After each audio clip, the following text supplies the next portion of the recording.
everybody. My name is Bob Plass, and this is a Wow, It's Tuesday special broadcast. It might be on Wednesday that you're watching it. It might be on Thursday. It might be on a Saturday afternoon. Who knows? Wherever you are. It's Tuesday somewhere in the world, perhaps. And I am here to discuss a special evening of discovery. And I've got three great guests from Westfield State University. My great, well, they were my former place of employment. I worked there for 7, 8 years. I loved it. I got to know the people, and I am thrilled that one of my favorite professors, Jen Hanselman, is here with us. And Jen, you have a new title, don't you? I do, Bob. Nice to see you. My new title is the Interim Dean of the College of Mathematics and Sciences. So I have the pleasure of leading 6 departments and typically group them together as STEM departments. So it's biology, chemical and physical sciences, computer and information sciences, environmental sciences, mathematics, and psychology. Psychology is in there. Yes, well, think of it as a discipline that certainly supports both understanding the human brain and behavior and how we use that science in practice. And so the department's able to support the science behind it as well as the clinical application. I see. Oh, wow. We've got a lot to talk about that new department, but I don't want these two lovely young women right here to be just hanging out without our introducing them. We've got Morgan Shaw. Morgan, you are what year? And tell us about yourself. So I'm a senior chemistry major with minors in general science and mathematics. And my goal after graduating is to attend osteopathic medical school and one day be a flight surgeon in the Air Force. Wow, so specific at your age. Yes. That's so great. I just had an English degree and I was going, I don't know what I'm going to do. I don't. And that's okay too. Yeah, that's all right as well. I found something that really interested me in high school and sophomore year actually, and I've been working towards that goal. I see. Where are you from? I'm from Westfield. So I was born in Framingham, but I've lived in Westfield for 21 years. Wow. And you have brothers and sisters? I have a twin sister, Alexis, and she actually also goes to Westfield State. And I have a sister that's 1 year and 4 days younger, and she goes to Southern New Hampshire University. My gosh, you have a twin. I have a twin as well. Oh, is it cool. Yeah, identical or fraternal? Well, fraternal, but most people that meet my sisters and I think that we're either, if you meet all 3 of us at once, people think we're triplets. Or if you just meet one of us with the other, it could be the twins or the younger sister, and everyone thinks we're still twins. My God, my brother and I, of course, we're 75 years old. There's something odd about 75-year-old twins, if you think about it. But especially if we dress alike. We don't dress alike. We don't even talk alike. Our hair is balding at different time periods. So, but. It's interesting. Is your twin sister, a chemistry major? She is not. She is actually a criminal justice psychology double major. She would like to go into forensic science. I see. So that's sort of a science. Both are sciences, as we talked about psychology. Yeah. Wild. Now, who's your friend down there? You want to introduce Gabrielle to us? Yes, actually, it's funny because so she lives in the next town over, and we actually played field hockey against each other in high school. We did.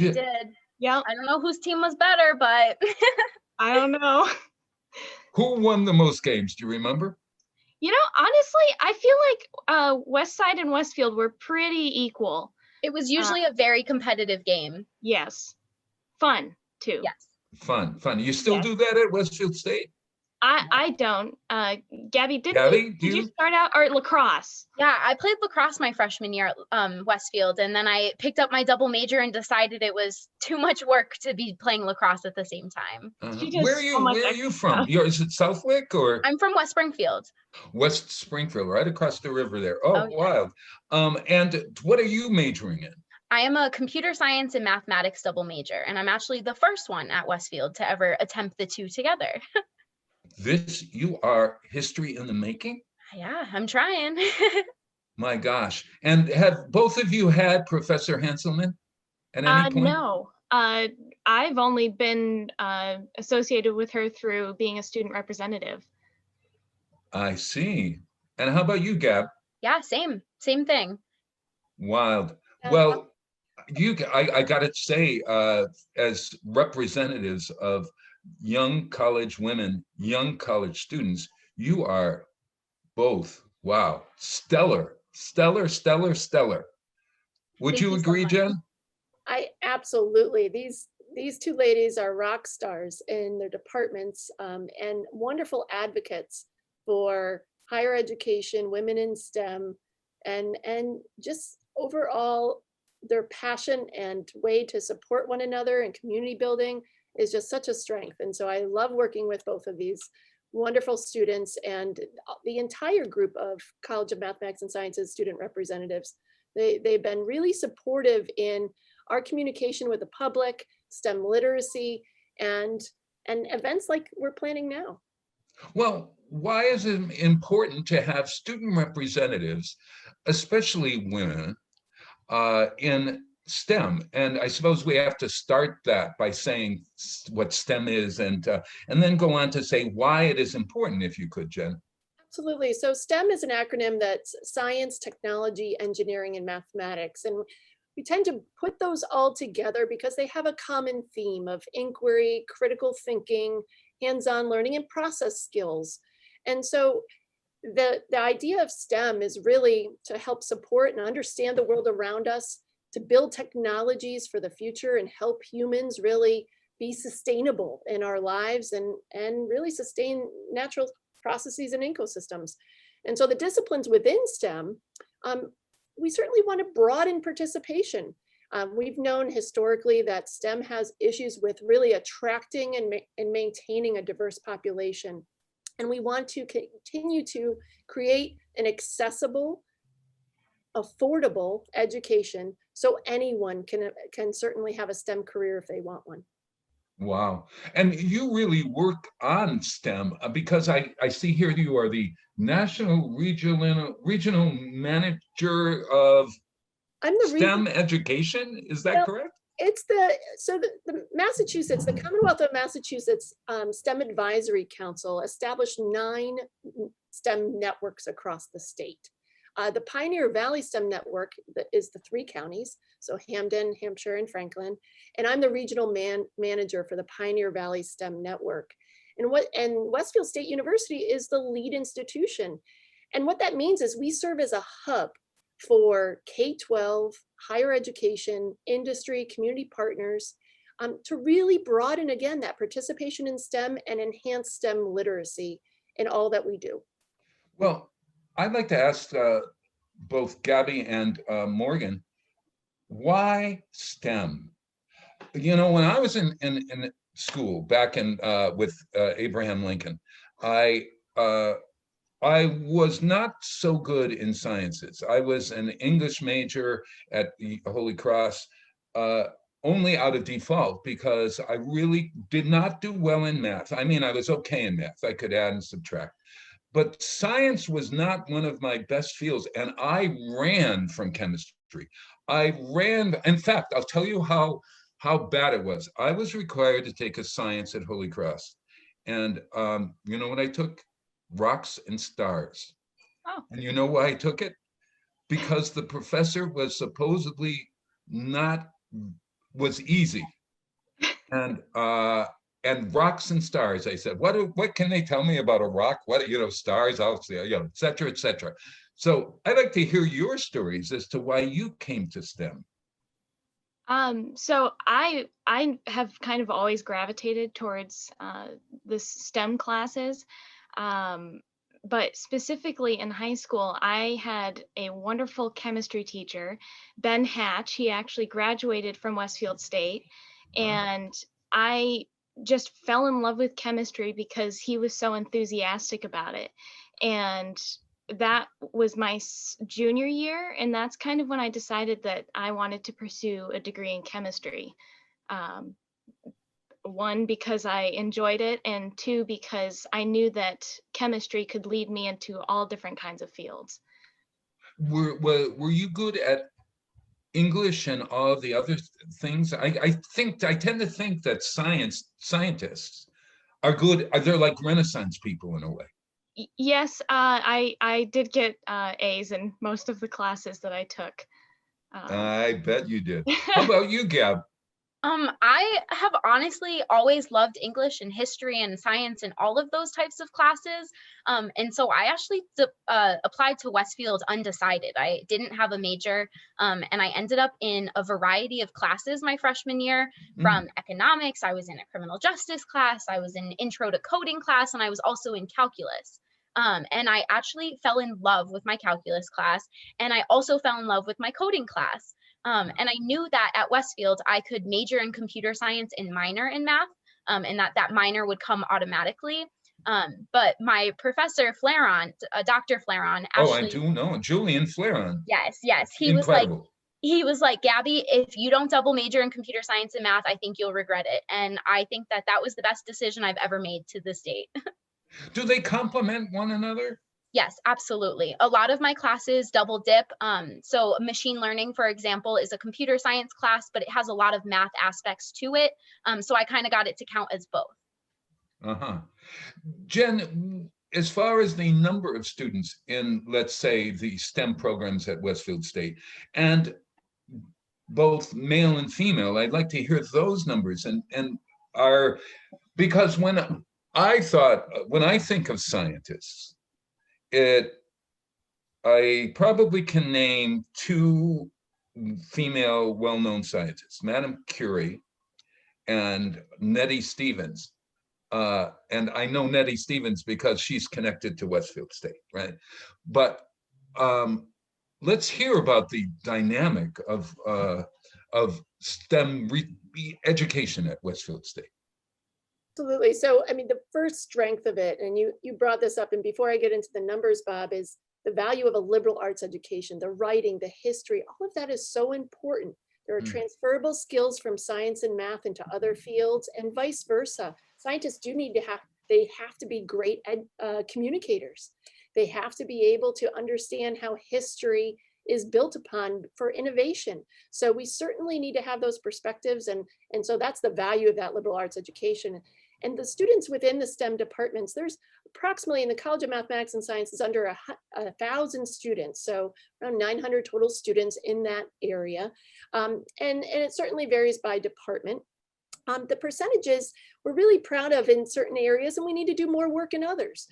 So the biology program, for example, is very close to a 50-50 percentage of biology majors, male and female.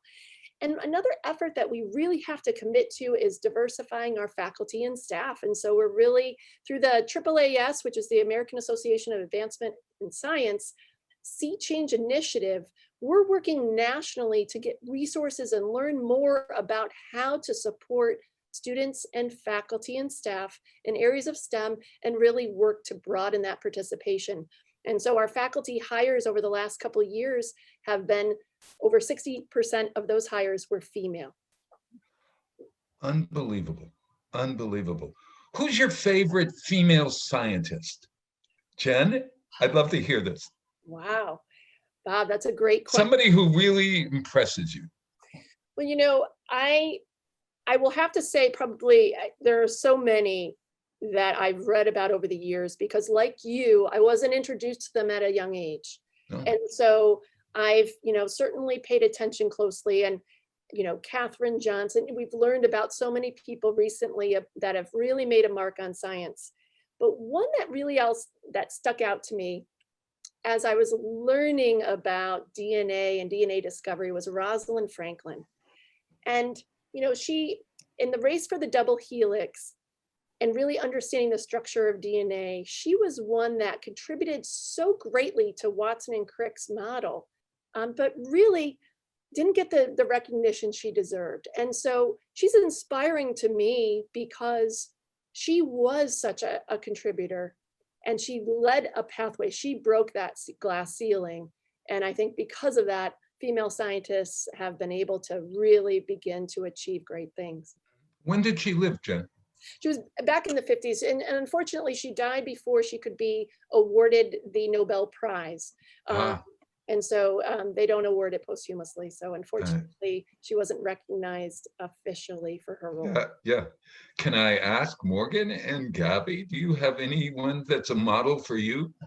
Oh, absolutely. I watched Hidden Figures the same weekend that I declared my double major. So Katherine Johnson is literally my hero. But Sophie Germain is another one that really stands out to me. She came up with the Germain primes, and she actually had to publish all of her work under a male alias because nobody would accept any of her mathematical work because she was a woman. So she just stands out to me, as well as for laying the groundwork for me to be able to come into math, you know? Unbelievable. And Morgan. Yeah, I gotta say, I'm not really great with history, so I can't think of anybody besides Katherine Johnson, because I watched the Hidden Figures as well, and they're very inspirational women. But from a more personal standpoint, two women who have really made a huge difference in my career at Westfield State have been Professor Christine von Renessa from the math department. I love her. Yep, we love her. And Carla Desilets from the organic chemistry labs.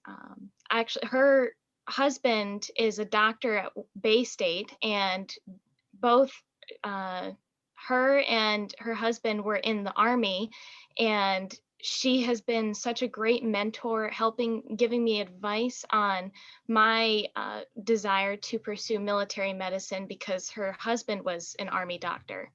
So I would say those two women. Yeah. Is it important for the general public to recognize STEM education as a something that we've got to, I need to be informed. Mhm.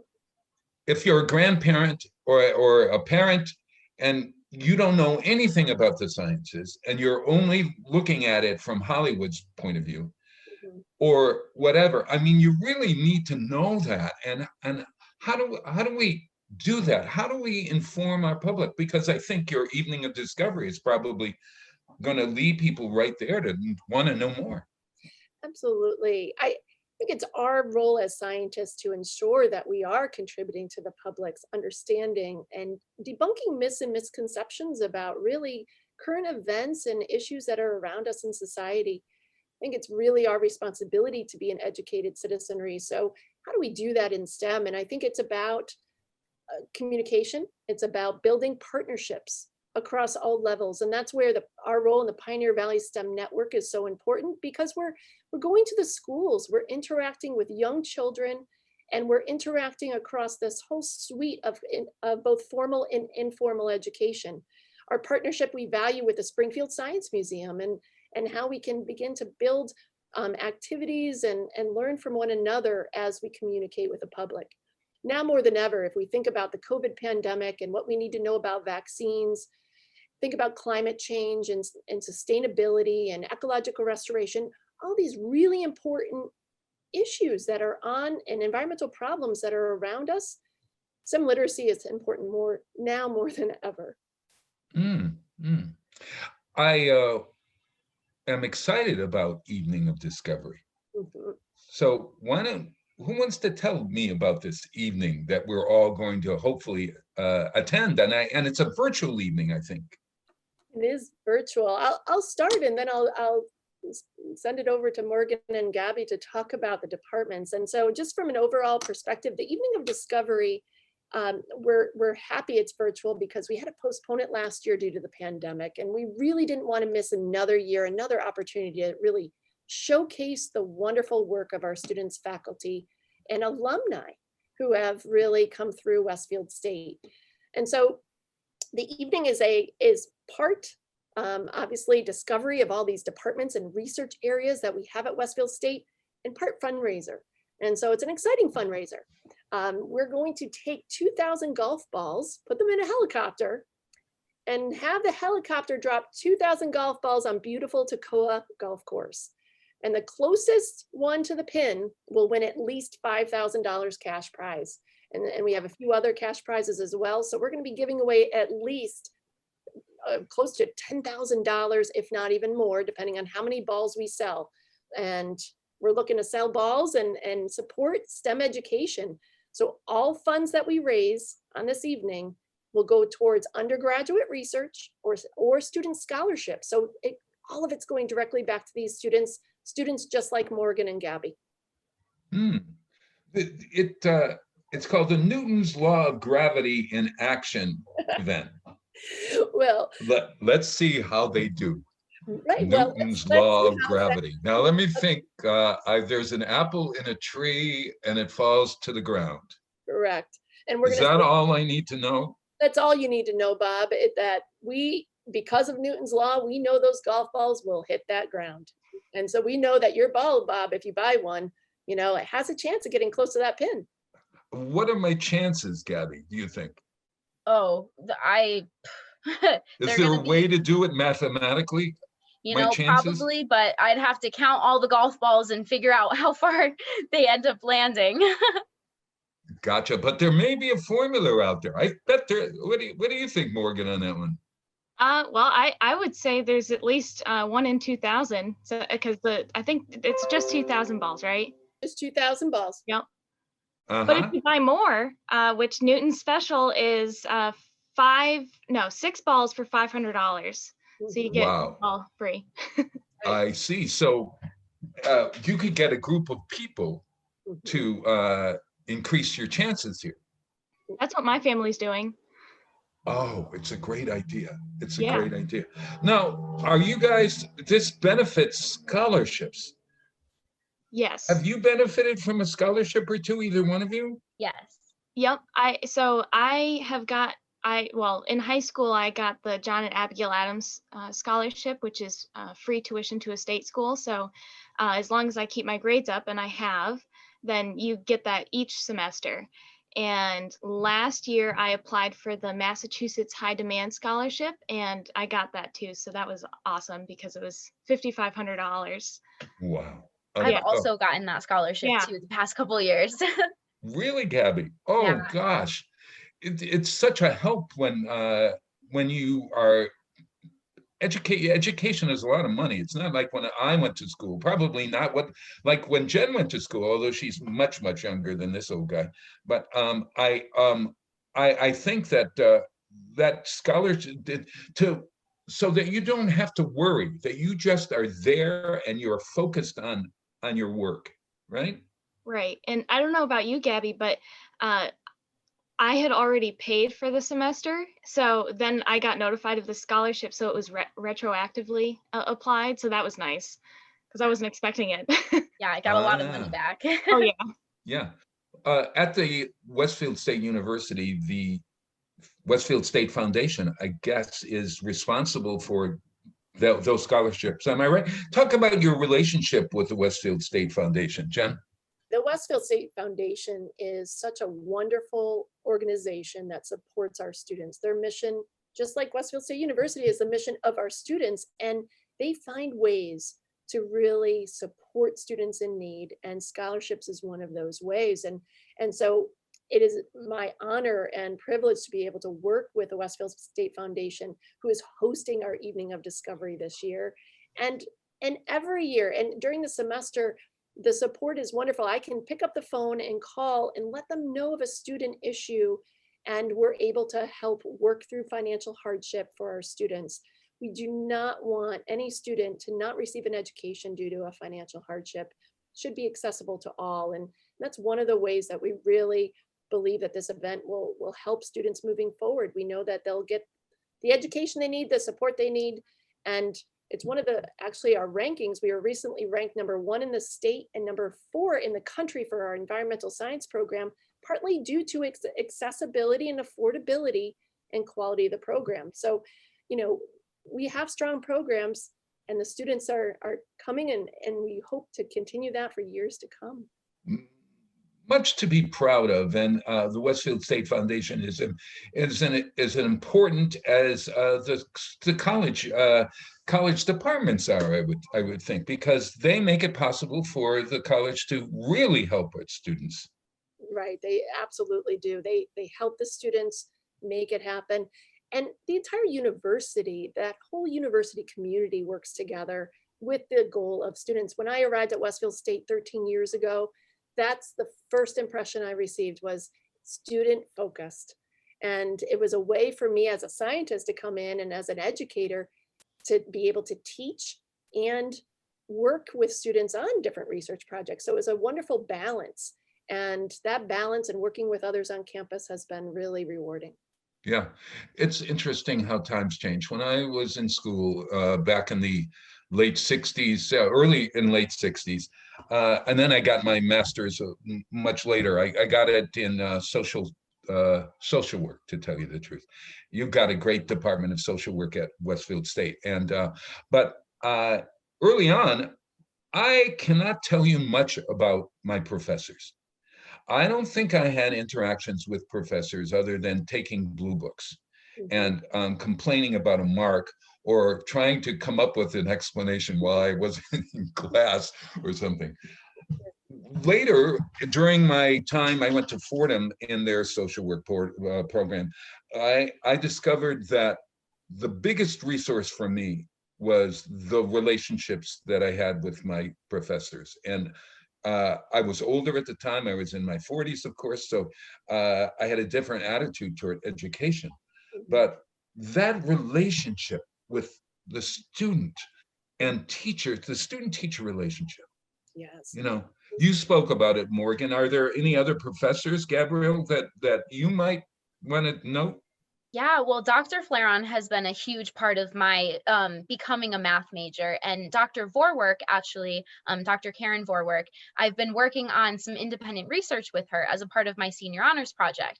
And it has just been an absolutely incredible experience being able to get a little taste of what it's like to do research in the math industry, which is awesome. And she has just been a huge help in picking my grad schools and giving me advice. And they're just all amazing over at the math department and the computer science department. You mentioned research, and I think we should probably spend a little time talking about research. Tell us, now, am I correct in assuming that Westfield State is a research, no, it's not a facility, no. Explain research at Westfield State for us, Jen.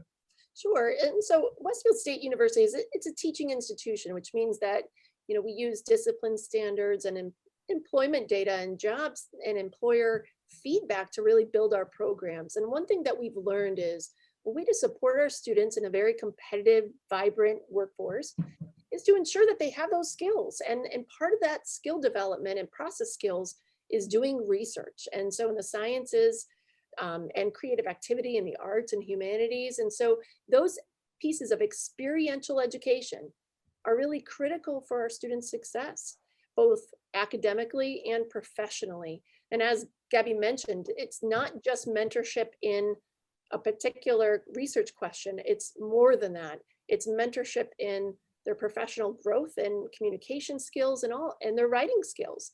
And so it's certainly a valuable experience. And we're really proud of our students who present in our semester symposium that our Center for Undergraduate Research and Creative Activity puts on twice a year.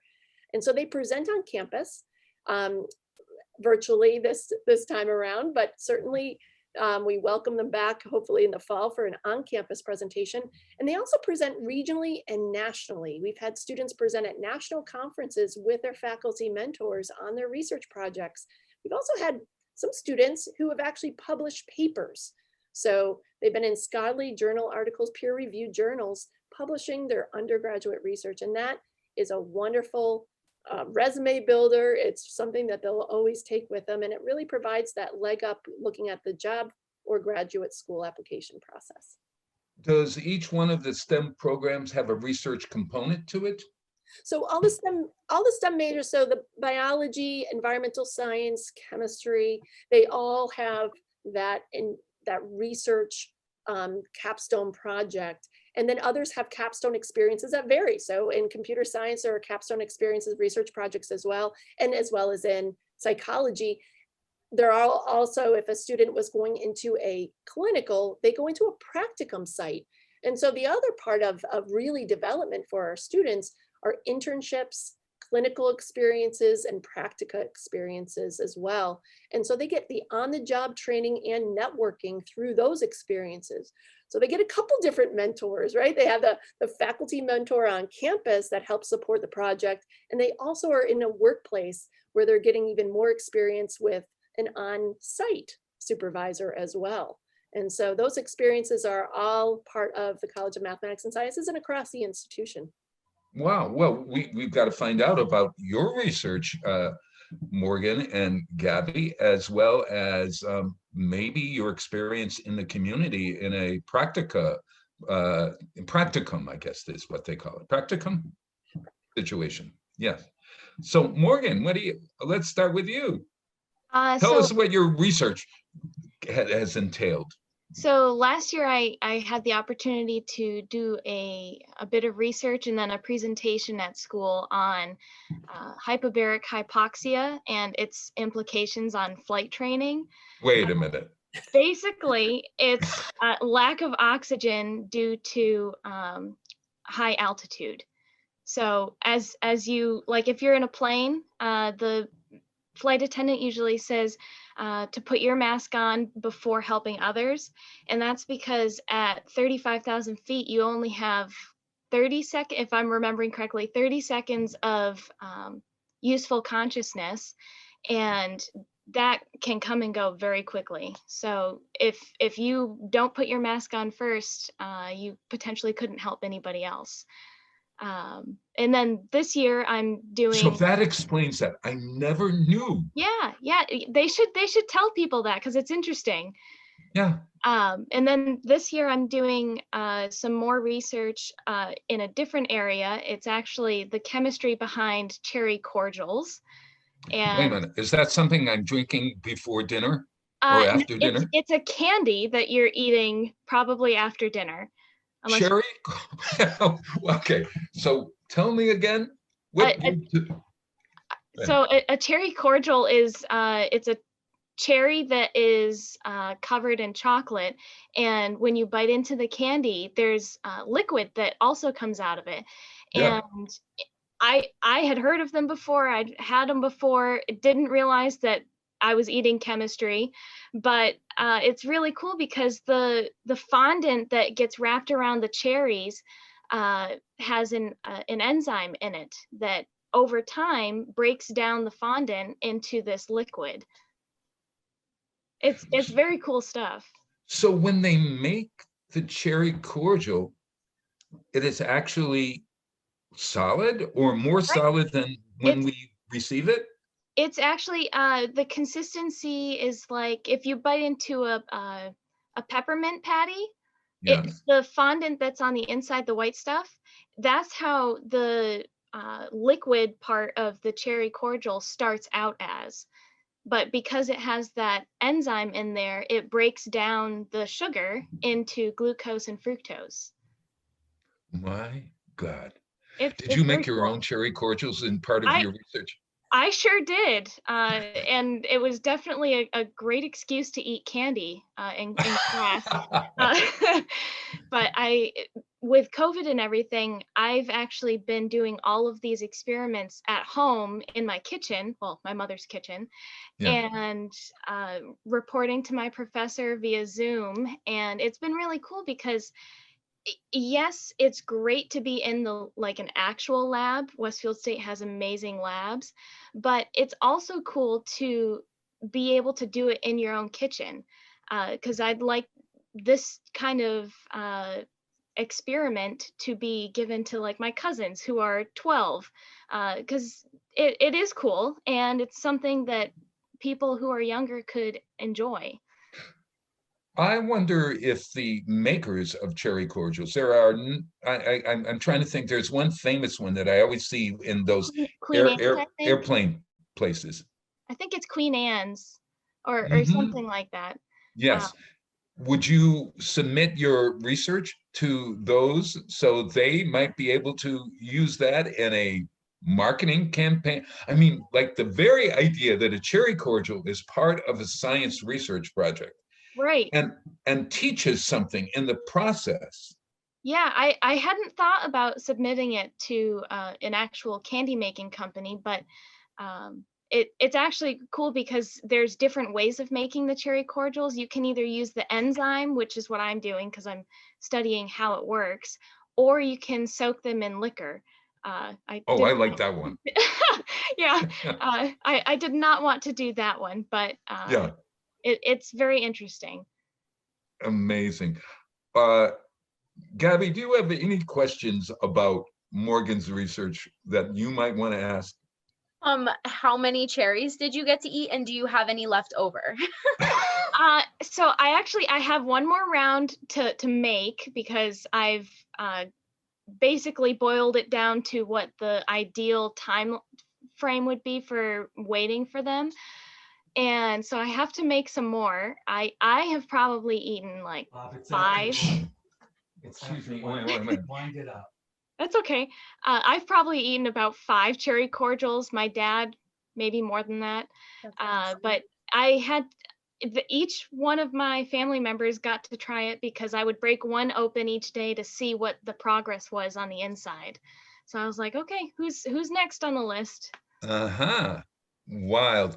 I'm sorry for that. My spouse is biting at the bit because he thinks that we've got to be in someplace in an hour and a half. But we've got a little bit more time. I'd say we've got about 10 or 15 more minutes. So family dynamics. Maybe the psychology students might be able to help me out, Jen. What do you think? We'll match up. That's fine. We'll work on it. Yeah. Gabrielle, tell us about your research. So my research is a little bit less hands-on, I would say. So are you familiar with the Fibonacci sequence by any chance? It's where you add the 2 previous numbers together to get the next number in the sequence. So it starts with 0 and 1. So it's 0, 1, 1, 2, 3, 5, 8, and so on. Well, you just explained it because I never knew what people were talking about. Go ahead. Hey, now you know, now you know. Yeah. So I'm actually researching different representations of that sequence. So I'm specifically looking at matrices and graphs in those representations. So right now, before we started doing our research, the only known Fibonacci matrix was a 2x2. And now I have up to a 10 by 10, a 12 by 12, 100 by 100, n by n, any size that you want. And I actually was able to write an algorithm to move between the matrices, which is super cool too. So it's been a lot of fun, a lot of really interesting higher level math that I never thought I would have a chance to get my feet wet in. Wild. Jen, will we be able to talk to scientists like these 2 wonderful women at this evening of discovery, or is it all about golf balls dropping? No, the golf balls will be that end. We're gonna tease you about that winning moment at the end of the evening. So at 6 o'clock on May 7th, we will join together virtually, and you're gonna hear all about different research projects from our students and alumni. And we're going to represent all 6 departments. And so we have wonderful video, some pre-recorded video footage of research in action. And then we're gonna go in and out with some of our student moderators like Gabby and Morgan will be joining us that evening as well. And in that event, we're going to lead up to that final moment where we'll find out who wins the big prizes. And so we're really thankful and we're really looking forward to highlighting that wonderful work and highlighting that faculty mentorship as well. Thanking our faculty for all that they do to help support our students to make all this happen. Yeah, you mentioned alumni participating in this. Right. Yes, no, we love our alumni. They're wonderful advocates and they're so successful. And so we want to reach out and really hear from them and what they're doing and check in. So we're inviting all of our alumni to not only attend, but we're inviting our alumni to participate. And so we have some alumni who are joining us. Actually, one of the alumni joining us is a chemistry alumnus, and we have someone else from mathematics. And so it'll be nice to hear from them about what's that post Westfield State life like. And it also helps support our students. right? To have alumni mentors. And so we invite our alumni to participate in a number of different ways at Westfield State, hoping that they keep connections and keep themselves back at the nest. We're all owls. Yeah, I remember when I was working up at Westfield State, you had Pathways of Excellence, which was an event every year that we'd spotlight the students. And one of the things that I found was, oh, geez, this is too short a period of time. I got to talk, give me a week to talk to all these very smart and engaging people. Right. And is this an offshoot of that in a way? This is really a reimagining of Pathways of Excellence. So when the college structure came about, the foundation reached out to the college deans and asked if there were any ideas of how we could highlight our students and faculty and staff. And I'm pleased to be able to do that with the foundation this year, to be able to highlight this particular group of departments. But absolutely, we want to highlight all departments. And so we need to keep doing that moving forward. And I look forward to different events on campus throughout the year for our arts and humanities as well. So we certainly want to continue that, and invite people to campus anytime for those community events. So let's then specifically focus on how does someone like me enjoy an evening of discovery with the wonderful students, alumni, and professors at Westfield State? Great question, Bob. Easiest way is to go to the Westfield State webpage, and in the search box, put the word discovery. You'll click on the event link, and on that form, you'll see a little bit about the event. There'll be a registration form for the golf ball or an RSVP for the event itself. It's free to attend the event virtually. The golf balls each cost $100. And again, that's your chance of winning it up to $10,000 cash. And but also support it. I mean, it's a great donation, period. I mean, even if you don't win anything, my God, what better thing to support? Absolutely. Absolutely. And it's, like I said, going directly to the students. All funds raised are going to the students. They're going towards their undergraduate research. And again, supplies, travel to these conferences, all the support that they need to really be mentored as they prepare for that post-baccalaureate life. And there's also corporate sponsorship forms on our event webpage. So any business owner can certainly think about maybe a corporate sponsorship. There are different packages available, and some of those packages actually include some golf balls too. So it's not only advertising that a sponsor will get, maybe even a chance to win that cash as well. I love it. Will it be up on YouTube, or after? Just suppose I maybe want to contribute. I'm not available on May 7th at 6 p.m. And I also wanted to hear the research that's being done up there. Absolutely. We're going to share our recording after that date, and winners do not need to be present to win. So you can buy a ball, from anywhere, and we can certainly contact you if you're a winner, and you can follow up and watch that video later. Well, I got to say, because Morgan Shaw and Gabrielle Trudeau and Jen Hanselman have been so great. I'll tell you what, I'll buy a ball, and if you can do a prediction for me, I'll give you a week to do my prediction. Let me know if there's anything that I could do to that ball. Is praying going to work? I think that's the only thing that you're allowed to do. Okay, all righty. So be really careful about the balls. We are the students like Gabby and Morgan have been numbering the balls, and then we seal them up. Our accountant will make sure and certify them. So it's just like the Academy Awards. We're not going to have the winners exposed before we announce that evening. And so the balls will be sealed up in containers and brought to the helicopter before. So everything is secure. So unfortunately, Bob, I can't do anything more than tell you what the ball number is. But we'll keep our fingers crossed. Yeah, I'm going to cross everything that I have, and I'm also going to do a prayer every other hour or something. Good. That'll work. And then maybe you write research on it about how I got to win that great prize. Wonderful. Well, I got to thank you guys. And let's just quickly, I think we'll probably put up on the screen how to do this for everyone, but May 7th, 6 p.m., you go to Westfield State, what's the website? westfieldstateuniversity.com? .edu, so westfield.ma.edu. And you can either search for Discovery, or I'll give you the long address to put up on the screen. I gotcha. And oh, great. And you also are on Facebook, I bet. There's a lot of Facebooking going out. We are passing this along Facebook and Twitter, and both from the Westfield State and the College of Mathematics and Sciences are sharing this broadly. We actually have some posters up around town as well. So the library, Circuit Coffee, our wonderful alumnus Oh, group yeah. is running, certainly owns Circuit Coffee. So we really appreciate him posting that advertising as well.